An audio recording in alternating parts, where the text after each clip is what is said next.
Bonjour à tous, petite démo de mon, comment on peut appeler ça, de mon compteur avec un effet de roue de compteur, comme les compteurs d'eau, je sais pas comment ça s'appelle en fait, j'ai appelé ça effet roue de compteur, voilà.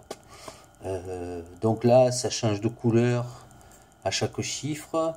On peut faire, on peut paramétrer pour que la couleur reste fixe. On peut paramétrer la position. Ça m'énerve, c'est flou. Les tableaux des chiffres sont toujours placés en mémoire flash. J'utilise une conversion en fait adresse de la matrice, donc de pixels. Voilà. J'utilise une conversion en fait, donc adresse vers coordonnées XY, parce qu'en fait c'est avec l'instruction drawPixel que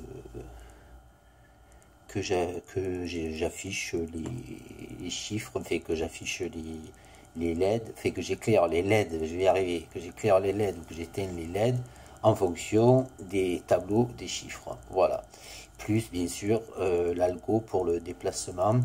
Alors là j'ai fait la temporisation, je l'ai fait avec Milis. On a vu dans la vidéo où j'avais fait le chrono, mais avec les secondes et les minutes, qu'avec l'instruction Minis c'était pas du tout précis. On retardait de 20 secondes toutes les 45 minutes. Mais donc maintenant je sais le faire. Donc là c'était plutôt de travailler le déplacement.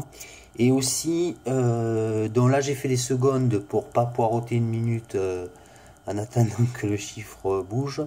On peut faire varier un petit peu la vitesse de défilement. Mais pour les secondes, faut pas non plus le faire au ralenti, parce que sinon la seconde elle va passer, puis on n'aura pas passé le chiffre. Qu'est-ce que je voulais dire? Voilà, la mise en page, là en fait j'ai une colonne de libre, j'en ai deux ici de libre. C'est au cas où on veut faire sur deux matrices. Donc s'il y a une deuxième matrice, voilà, s'il y a une deuxième matrice là à droite, en fait on aurait donc une colonne de libre. Ce qui fait que on pourrait avoir les deux points en fait ici, puisqu'on aurait un nombre impair entre, mettons là, les minutes et les secondes, ou si on fait une horloge, entre les heures et les minutes. Voilà, je crois que j'ai rien oublié. Non, voilà. Ah oui, je vais essayer d'écrire le programme un petit peu mieux. Bon, il n'est pas trop mal, mais je pense que je peux gagner. Alors là je prends 14%, voilà, de mémoire dynamique. Attends, je vais le montrer. Je sais pas si on voit bien là. Voilà. J'ai 37% par contre de mémoire flash. Je pense que je peux mieux faire. Il faut que j'indexe en fait mes tableaux. Faut que j'indexe mes tableaux de chiffres. Alors, j'ai déjà fait ça. Alors, j'ai plusieurs solutions. Je les ai notées. Donc, je rappelle qu'ils sont en mémoire flash. Donc, il y a Progmem. Alors, je sais faire des tableaux à une dimension en mémoire en mémoire flash, puis faire une table de pointeur de tableau. Ça je sais le faire pour des tableaux à une dimension. Par contre pour le moment j'ai pas trouvé pour faire ça avec des tableaux à deux dimensions. Voilà. Parce que souvent quand on regarde en fait les cours de C, l'instruction progmem, moi je la vois pas, hein, parce que forcément elle est plutôt à mon avis caractéristique pour les microcontrôleurs justement.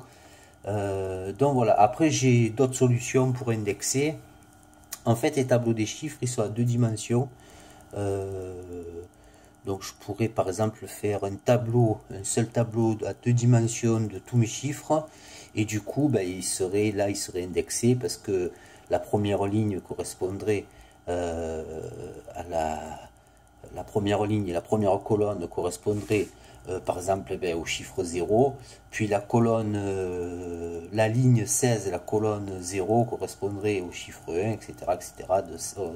On ajouterait 16 à chaque fois.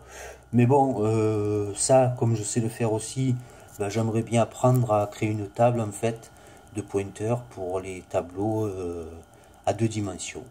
Voilà.